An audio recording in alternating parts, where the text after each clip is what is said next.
Bien, buenas noches. Empezamos la última lección de nuestro curso de apologética. Creo que son 15 lecciones. Nos pasamos 3, ¿verdad? Eran 12. Creo que el curso era de 12, nos pasamos 3. Pero bueno, sabíamos desde el principio que nos iba a tomar bastante. La lección de hoy es creación versus evolución. Vamos a ver testimonios, datos científicos, pero nos vamos a dedicar a demostrar que la evolución tal y como se postula el día de hoy es falsa. En la lección de hoy no vamos a dedicarnos a demostrar que la creación bíblica es verdadera. Y conforme la presentación y la lección vaya avanzando, ustedes se van a ir dando cuenta por qué. No hace falta demostrar que la creación bíblica es verdadera, porque cuando veamos qué tan sencillo se desacredita la evolución, ahí mismo vamos a ir viendo cómo todo cobra sentido.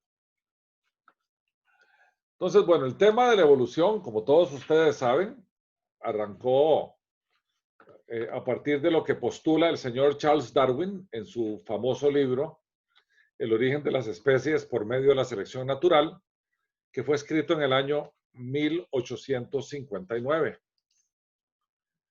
El señor Darwin,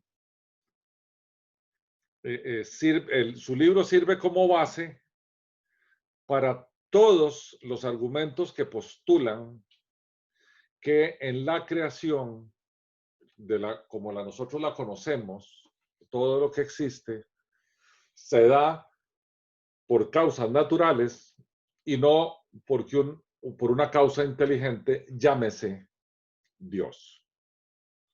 Entonces podemos deducir que los ateos tienen una predilección especial por el tema de la evolución. Entonces ellos siempre parten del principio que la evolución es ley, ¿verdad? Y ahora vamos a ver en la lección de hoy que eso no es correcto, eso no es cierto decir. El tema central de la división entre los creacionistas y los evolucionistas tiene que ver con la causa. Y es imposible que uno sea un evolucionista creacionista o un creacionista evolutivo, como hay algunos que se dicen por ahí. Hay algunos que dicen que pueden acomodar la evolución dentro de los postulados bíblicos. Eso no es cierto. No hay manera de acomodar esto. El capítulo 1 del Génesis es clarísimo. En el principio creó Dios los cielos y la tierra. Ahí no hay espacio alguno para que uno piense que hay otra causa probable. Y si nosotros negamos el capítulo 1 del Génesis, el capítulo 2 y el capítulo 3, entonces estamos negando la encarnación de Jesús, del segundo hijo, del eterno Hijo de Dios, la segunda persona de la Trinidad, y su misión en la tierra, que es venir a morir por los que habían de ser salvos. Porque si negamos los primeros 3 capítulos del Génesis, estamos negando la creación del ser humano, estamos negando su caída y por lo tanto estamos negando la necesidad de un Salvador. Así de importante es esto. No es negociable. Si uno es cristiano bíblico, uno no es evolucionista. Y si uno es evolucionista, no se puede llamar cristiano bíblico. Bien, los evolucionistas dicen que la vida dio inicio a partir de 2 o más químicos inertes que no tienen vida, 2 elementos sin vida, dieron vida a un organismo de una célula monocelular, por lo tanto estructuralmente muy simple. Entonces lo que ellos dicen es que lo vivo evolucionó de lo no vivo, o sea, de lo inerte. Entonces, algo que no tiene vida, produjo vida. Eso es lo que ellos afirman. Otro principio que ellos tienen es que lo sencillo evolucionó hacia lo complejo. Por lo tanto, entre más antiguo el ser vivo, más simple debería ser su constitución biológica. Ahora vamos a ver cómo ellos hablan de largos periodos de tiempo en que pasó todas estas cosas.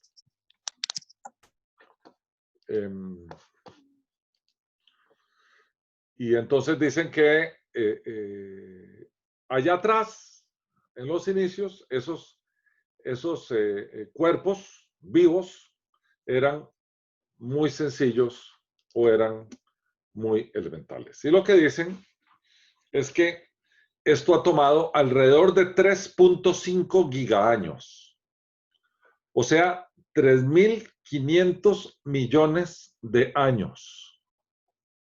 Eso ha sido el proceso.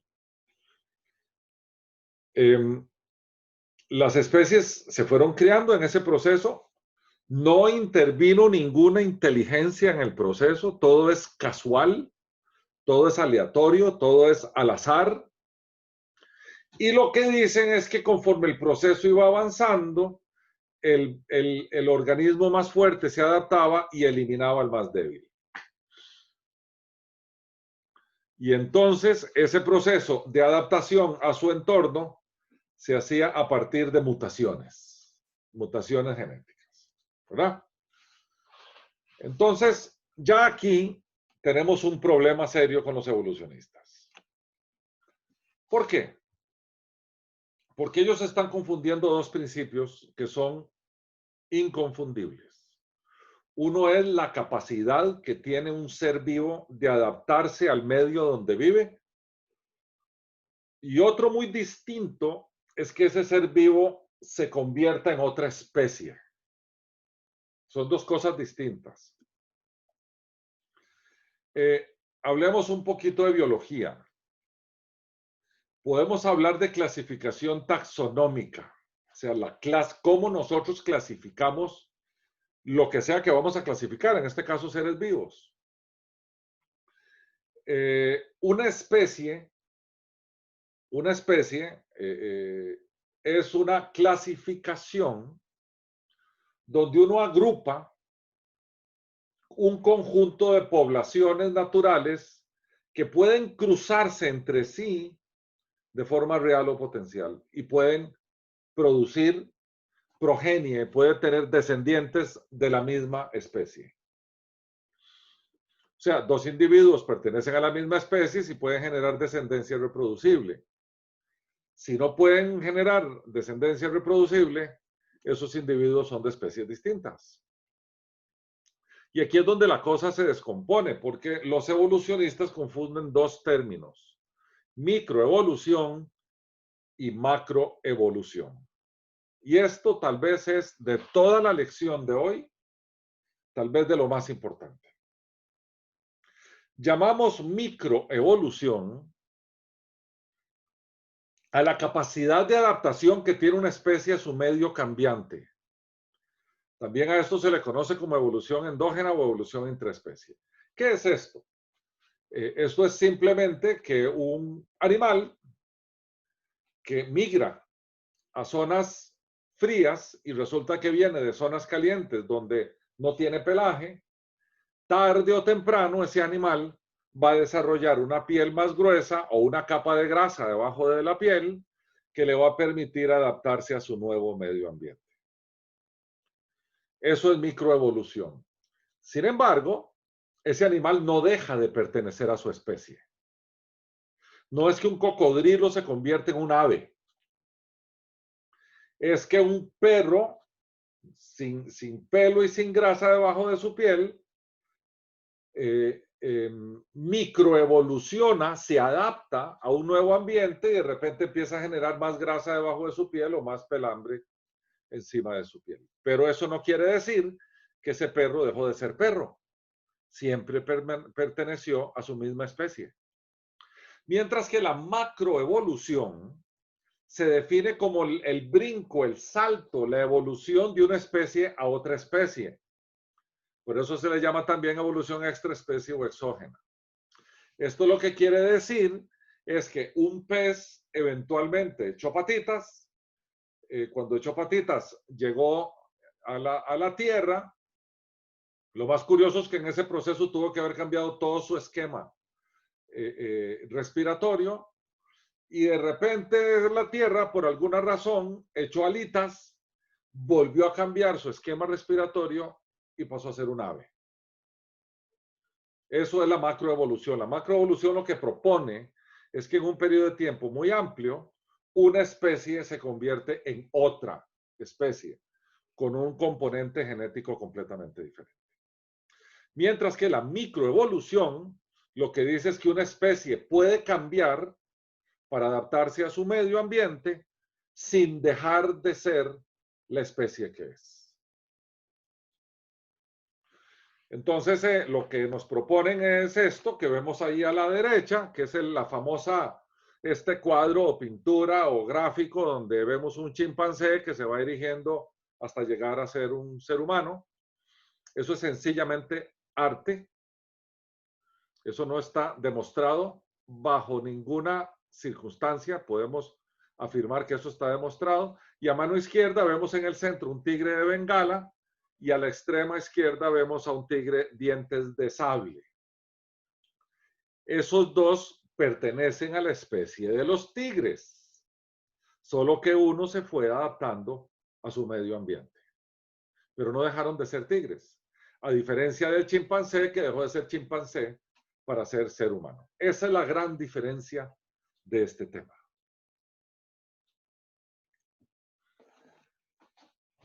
Y entonces los evolucionistas vienen y nos dicen, vea, aquí está la prueba de que la evolución existe y nos traen evidencias de la microevolución, ¿verdad? Y la microevolución, en términos genéticos, lo que dice que son variaciones o adaptaciones de una misma especie, o sea que la información genética se reorganiza sin adicionar o quitar genes o información, ¿verdad? Y ellos lo que dicen es, bueno, vea el ejemplo de tal animal que evolucionó, pero evolucionó dentro de su misma especie. Eso no es macroevolución, eso es microevolución. La microevolución no produce nueva información genética, solo reordena la posición relativa de los genes para cambiar características, ¿verdad? Características que nosotros sabemos que son cambiables genéticamente sin que eso implique un cambio de especie. Por ejemplo, podemos ver cómo un niño puede tener ojos azules, o puede tener ojos verdes, o puede tener ojos café, y eso es básicamente un reordenamiento de sus genes que le permitió tener una característica distinta. Y eso lo habíamos visto, no sé si ustedes recuerdan, en la lección aquella del diseño, que vimos el argumento teleológico, que hablábamos del perfecto diseño que tenía el universo y el perfecto diseño que tiene el ser humano. Y hablábamos del diccionario genético, ¿verdad? Que se compone de 4 letras. Y que esa orden de las letras es lo que va determinando las características de un ser dentro de su especie. La evolución darwiniana o la macroevolución lo que nos dice es que una planta o animal se transforma en otra planta o animal con más o menos información genética, o sea, más genes o menos genes, o sea, una nueva especie, con la cual la especie anterior no puede reproducirse, porque ya son dos especies distintas. Es tanta la diferencia entre microevolución y macroevolución que no se puede probar la macroevolución a partir de la microevolución.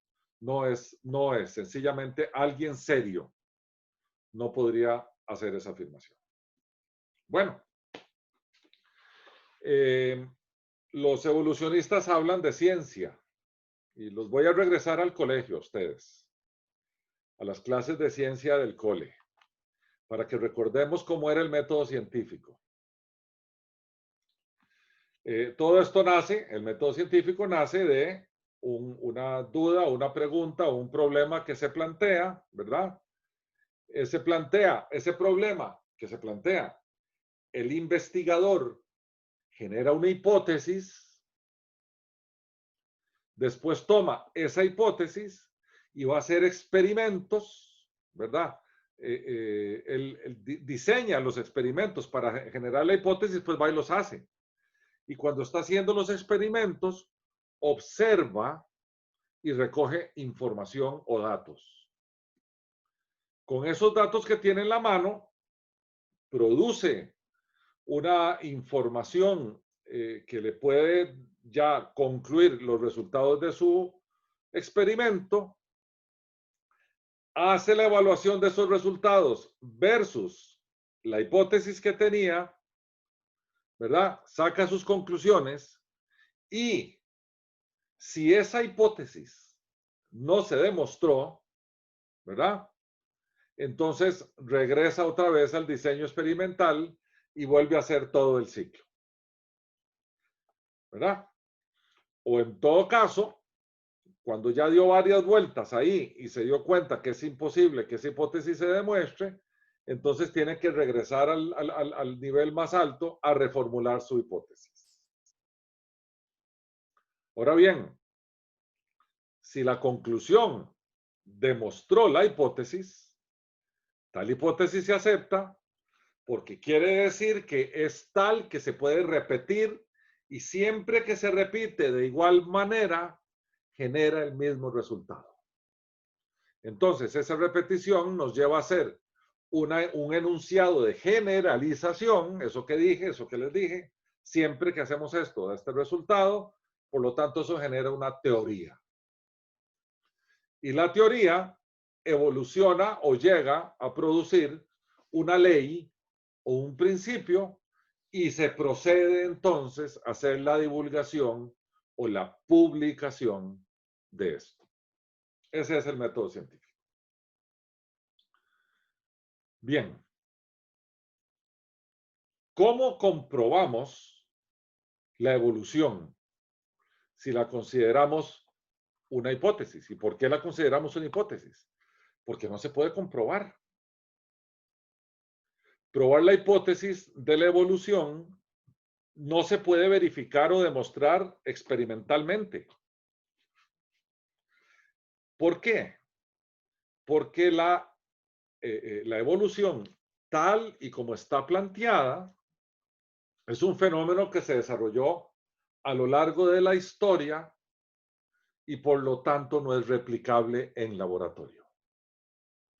Y al no ser replicable y no puede ser demostrable, no puede a través del método científico, o sea, a través de ciencia, no puede generar una teoría que después evoluciona a una ley.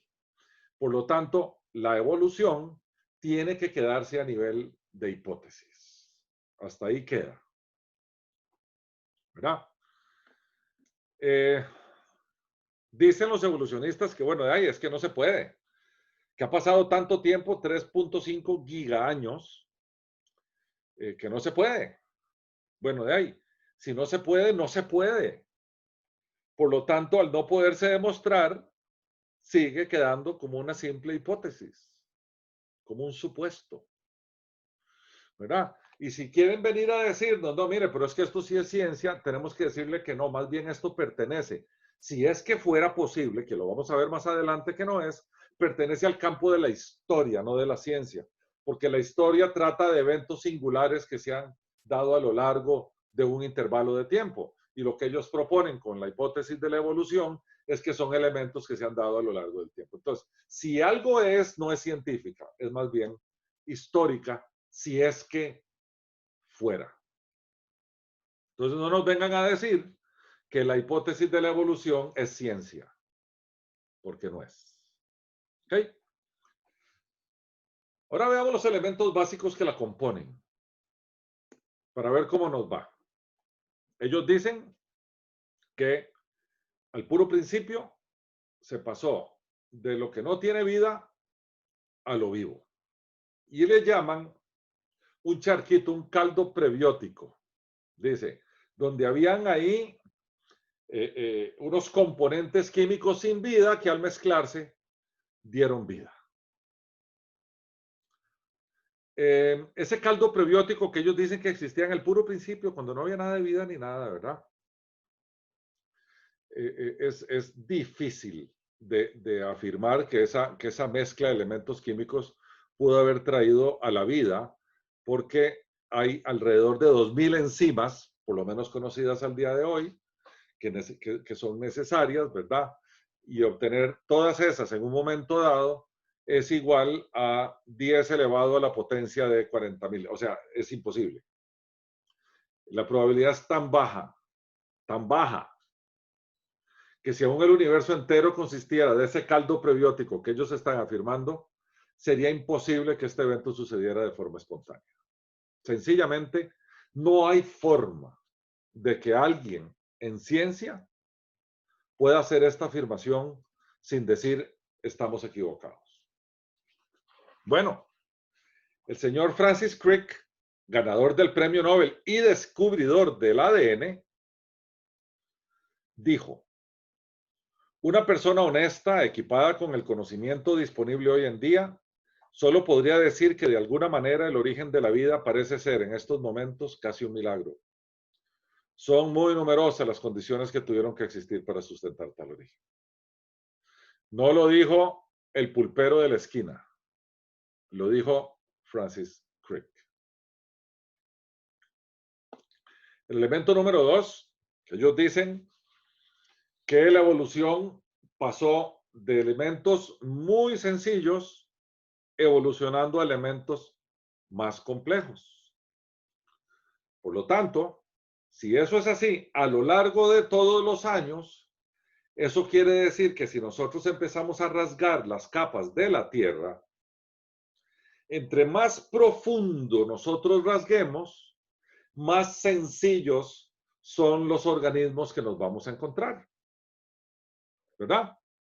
Y por lo tanto, los organismos que están en la capa más superficial de la Tierra deberían ser los más complejos, y los que están en la capa más profunda de la Tierra deberían ser los más sencillos. ¿Ok? Resulta que los fósiles que nos encontramos hasta el día de hoy dicen lo contrario. Dicen lo contrario.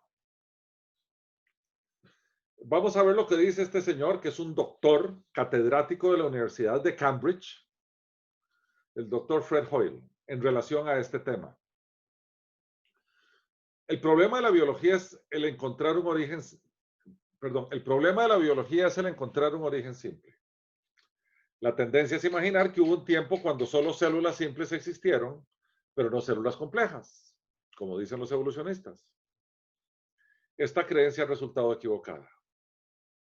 Viajando en retroceso hacia la era de las rocas más antiguas, los fósiles de las formas de vida ancestrales no revelan un origen simple. La mayoría del complejo bioquímico de la vida ya estaba presente en el tiempo en que las rocas más antiguas de la corteza terrestre fueron formadas.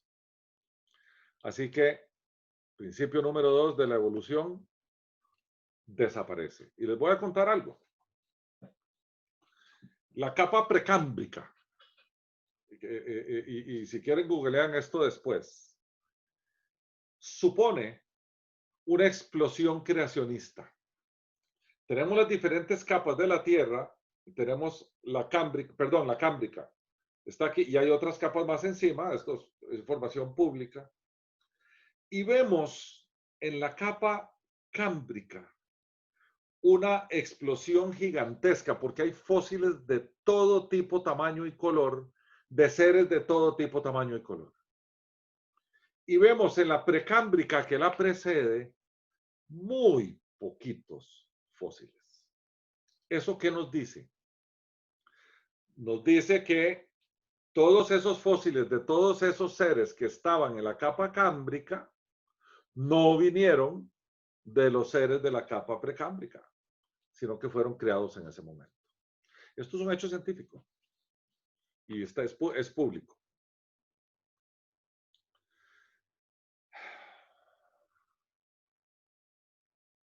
Entonces, en adición, si nosotros le hacemos caso a los evolucionistas, para que la especie A evolucione a la especie B, deberíamos tener fósiles que demuestren animales o seres vivos de transición de la capa A a la capa B. Y no puede ser 1, 2 o 3. Tienen que ser un montón. Porque como ellos dicen que este proceso ha sido muy lento, ese mismo argumento de la lentitud del proceso, lo que dice es que entonces debería haber una población gigantesca de seres vivos que sirvieron de transición para pasar de una especie a otra especie. Entonces ellos dicen, bueno, los reptiles dieron lugar a los pájaros a través de un periodo larguísimo de tiempo. Entonces nosotros, en el testimonio de los fósiles, deberíamos tener miles de fósiles de varios animales intermedios entre el reptil y el pájaro. Miles. En ese lento proceso. Y vean qué interesante. Darwin mismo dijo, la geología con certeza no nos revela ningún ejemplo de pequeños cambios orgánicos en cadena. Y esto es quizás la objeción más obvia y grave que se puede hacer en contra de mi teoría. Curioso que esto no sea público, ¿verdad? Está en su libro. Y vean lo que dice este hombre que es un doctor en paleontología. David Rupp. Dice, Darwin estaba avergonzado del testamento de los fósiles de su época. Ahora, cerca de 120 años después, el conocimiento sobre los fósiles se ha expandido enormemente. Hoy en día tenemos alrededor de 250,000 especies en fósiles, pero la situación no ha cambiado. Tenemos menos ejemplos de transiciones evolutivas, o sea, fósiles transitorios, ahora que las que teníamos en el tiempo de Darwin. Y varias que se creían ser transiciones fueron luego descartadas. Entonces, no hay manera de que la famosa hipótesis de que la evolución se da de lo simple a lo complejo en un periodo de tiempo muy extenso, si esa línea la ponemos así en términos de las capas de la Tierra, lo que demuestra cuando investigamos las diferentes capas de la Tierra es exactamente todo lo contrario. No nos demuestra ni fósiles de transición, ni seres simples a los inicios. Lo que nos demuestra es que hubo un momento en el tiempo en que hubo una explosión creacionista. Eso sí está demostrado. Cuarto elemento. Dicen que hay una completa ausencia de inteligencia en los eventos evolutivos, todos son casuales, todos son al azar, ¿verdad? No hay nada planeado, no hay una inteligencia detrás, no hay un diseñador de todo esto. Y entonces lo que ellos tienen que proponer son mecanismos que permitan justificar ese cambio de una especie a la otra sin inteligencia detrás. Entonces, el primer mecanismo que ellos proponen es la selección natural, que la propuso Charles Darwin. Y vieran que después de emitir su hipótesis de la selección natural, tuvo serias dudas de que este fuera el mecanismo de cambio y convencido y persuadido por el peso de los datos científicos que tenía en aquel entonces, abandonó esta idea en la 6ª edición de su libro El origen de las especies. Ya no se llama El origen de las especies y la selección natural. Le quitó el pedacillo de la selección natural y solo se llama El origen de las especies. El mismo Darwin dice y llegó a la conclusión de que no es la selección natural el mecanismo que se propone para que se pueda pasar de una especie a otra. ¿Por qué? Porque la selección natural, en vez de destruir una especie, la preserva y no cambia una especie a otra especie. preserva una especie en particular porque existen cambios adaptativos dentro de esa especie, pero esos cambios nunca han dado origen a una nueva especie. Entendiendo, como dijimos al principio de la lección de hoy, que una especie se entiende una población que tiene capacidad de reproducción.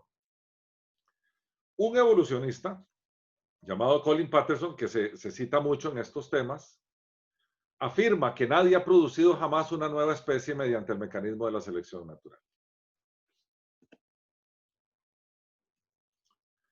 Otro mecanismo que proponen los evolucionistas son las mutaciones. Este es el más famoso, porque ya la selección natural, al Darwin retirarse de él, ya no lo usan tanto, pero entonces usan las mutaciones. Y dice, como sabemos todos, una mutación es un accidente genético, ¿verdad? Una vaca de 5 patas es un ejemplo de una mutación, ¿verdad?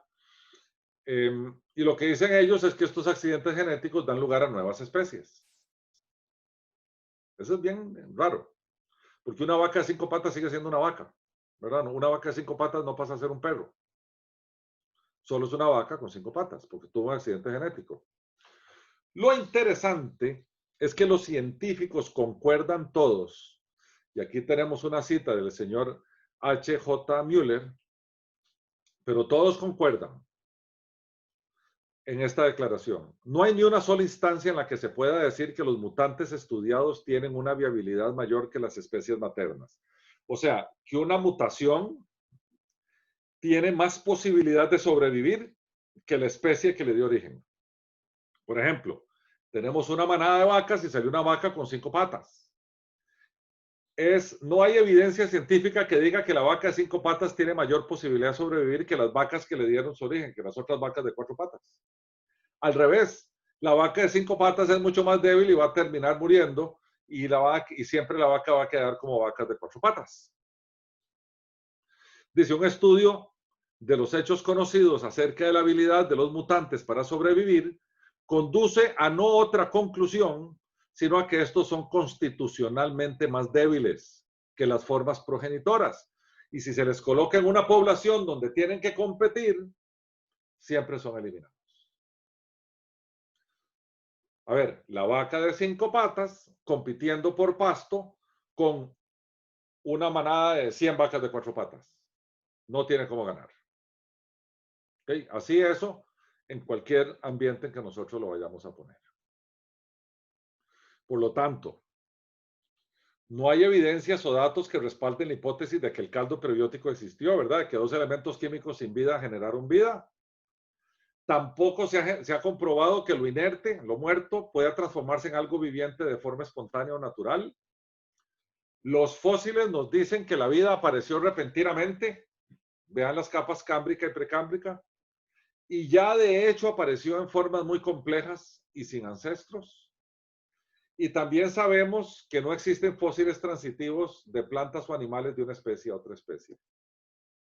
Y acabamos de ver que no existen mecanismos válidos para los supuestos procesos evolutivos, ni la selección natural, ni la mutación.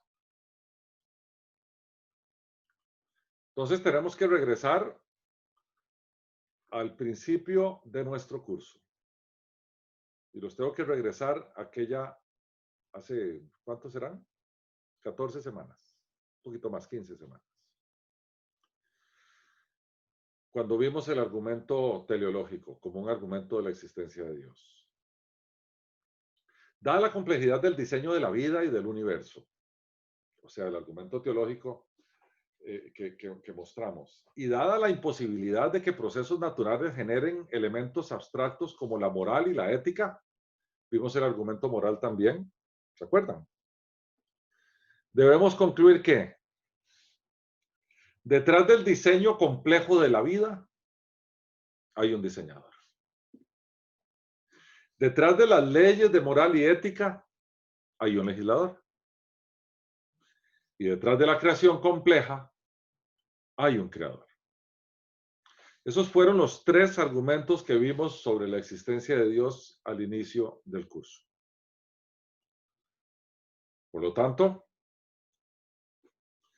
nadie puede negar con ninguna evidencia científica o de otra índole el versículo 1 del capítulo 1 del primer libro de la Biblia. En el principio creó Dios los cielos y la tierra. Y nadie puede negar lo que dicen los versículos 26 y 27 de ese mismo capítulo en relación a la creación del hombre. Y dice, entonces dijo Dios, hagamos al hombre a nuestra imagen, conforme a nuestra semejanza, y tenga potestad sobre los peces del mar, las aves de los cielos y las bestias, sobre toda la tierra y sobre todo animal que se arrastra sobre la tierra. Y creó Dios al hombre a su imagen, a imagen de Dios lo creó, varón y hembra los creó. Al día de hoy solo hay dos posiciones sobre el origen del hombre y el origen del universo. Una es la posición creacionista, que es la posición bíblica, y la otra es la posición evolucionista, que como ya vimos rápidamente, no tiene sostén ni soporte científico. Como decía Norman Geisler, se necesita mucha fe para creer en la evolución. Y como se necesita fe para creer en la evolución pasa de lo científico a lo religioso. Los evolucionistas se convirtieron en religiosos. Yo sé que pasamos por esto, es como una clase de biología, ¿verdad? Pero es importante porque la hipótesis de la evolución se enseña en todos los colegios de Occidente. Los hijos de uno han pasado por ahí y la gente la enseña como si esto fuera cierto, como si fuera una ley. Y no pasa de ser una hipótesis que es imposible de ser comprobada.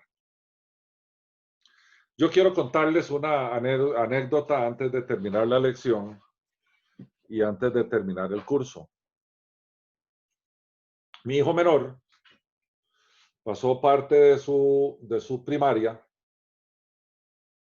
y parte de su secundaria en un colegio que está aquí en el oeste de la ciudad que se llama el Colegio Panamericano. Y un día vino aquí a casa muy bravo, tendría 12 años, tal vez, 11 o 12 años, diciéndome que ese día en la lección de ciencias les habían enseñado que nosotros descendíamos de los monos. Y vino muy disgustado. Esta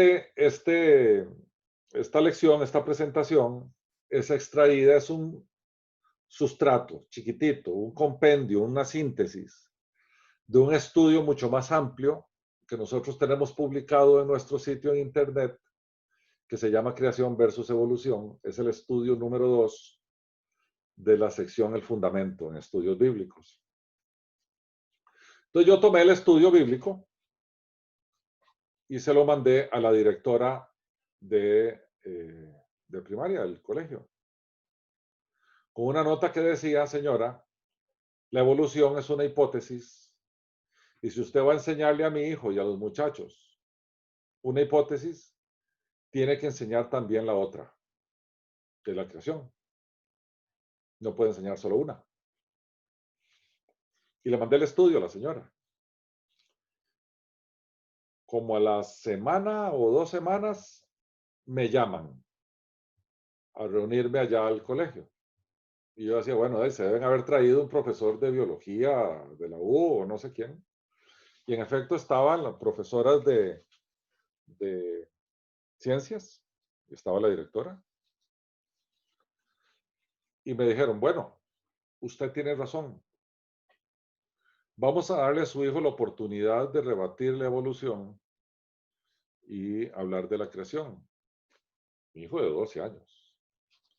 Tiene una semana para que prepare una presentación y se la haga a sus compañeros y lo que tiene es 30 minutos para demostrarlo.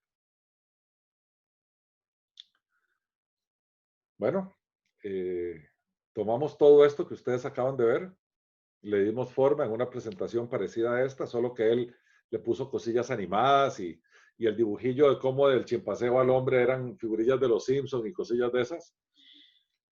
Y fue y presentó un argumento sólido contra la hipótesis de la evolución y la creación divina. Y al final sus compañeros se levantaron y le aplaudieron, todos niños, ¿verdad? Sintiéndose orgullosos. Y uno de ellos dijo, qué dicha que alguien vino a demostrar que yo no desciendo del mono. Niños.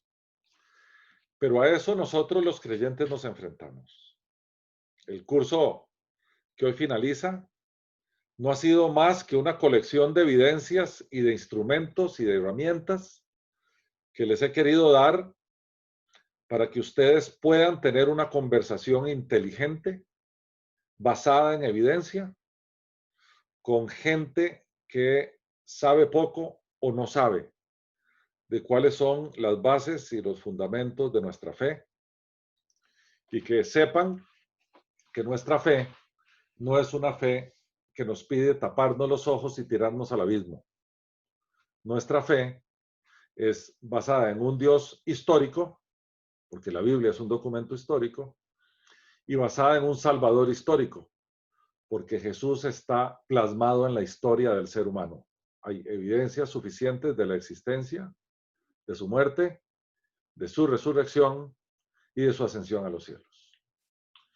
También tenemos evidencia suficiente de que la Biblia es veraz, de que es un libro único, de que es un libro que no tiene, ningún libro se compara a él, de ninguno de los que se ha producido en la historia del conocimiento humano, y de que es la palabra de Dios inspirada a los autores bíblicos a partir de su Santo Espíritu. De todo eso se compone la famosa disciplina de la apologética, que es a lo que todos nosotros los creyentes hemos sido llamados, a dar argumentos correctos de esa fe en la que nosotros creemos.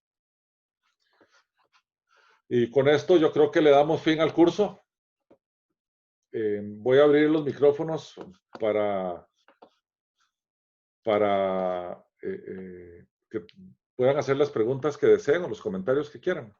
Adelante.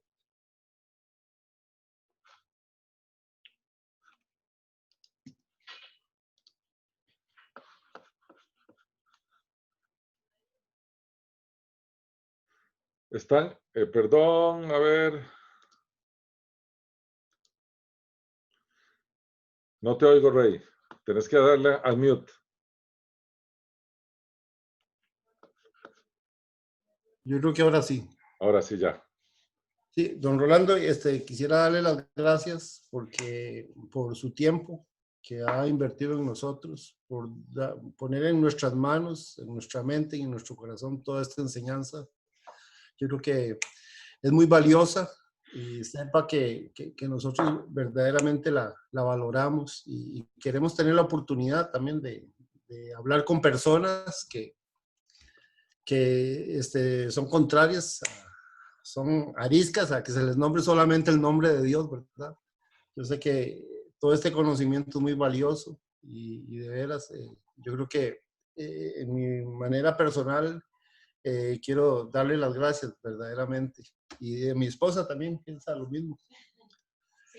Que aunque no esté ella aquí en cámara, pero siempre ha seguido los cursos aquí a la par mía, sin que se vea. Pero gracias por disponer de su tiempo e invertirlo en nosotros, verdaderamente.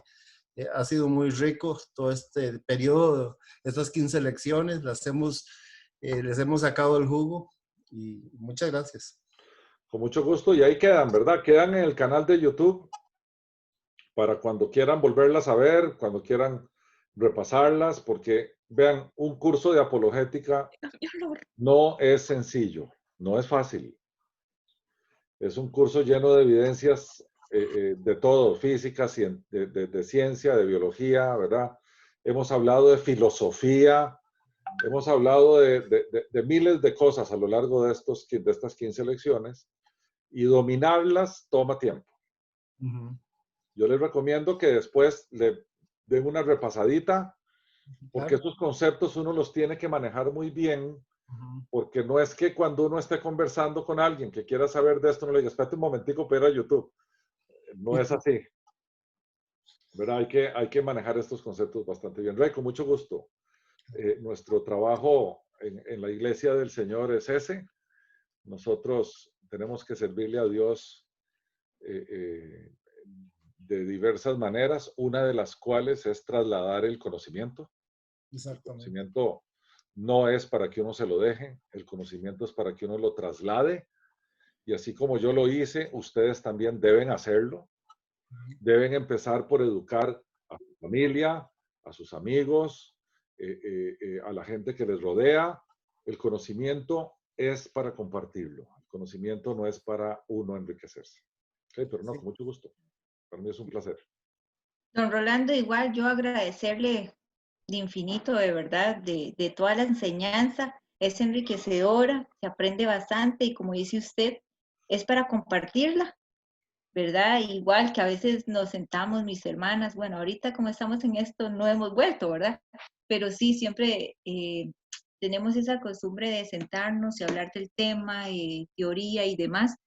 Y de verdad agradecerle por su tiempo, por su dedicación, el conocimiento que gracias a Dios, ¿verdad? Ha dado para compartirle a nosotros y tener un amplio conocimiento de la palabra. Muchas gracias. A mi hija igual, Lince, ¿verdad? Para que llevara ese curso, para que conociera sobre esto de teoría y demás, que la Biblia no es solo un libro así como solamente para leerlo, tiene mucho para investigar y conocer de él, es muy amplio y siempre de un poquito de tema se saca algo bastante, se saca algo, hasta historias de él, ¿verdad? Así es. Y digamos, cuando estábamos en los grupos de jóvenes adultos que íbamos a la iglesia, un poquito que un versículo que ponía el compañero, ya le sacábamos bastante materia, por así decirlo. Y sí, bastante agradecida. Y como dice, ahí quedan los videos y claro que sí, para repasarlos y ver qué libros, que es lo que a mí me llama la atención, ¿verdad? Para buscar más información y demás, porque sí, esos detalles, según yo, no eran válidos, como usted aprendí que sí. Entonces, lleva más al conocimiento y muy agradecida y ojalá que muy pronto volvamos a otro curso. Muchas gracias, muy amable. Muy amable. Bueno, gente, mil bendiciones a todos. Yo creo que ya hoy queda la grabación de una vez subida en YouTube. Que Dios me los bendiga a todos. ¿Okay? Muchas Buenas gracias, buenas noches. Gracias, buenas noches. Muchísimas gracias, profe. Buenas noches. Buenas noches.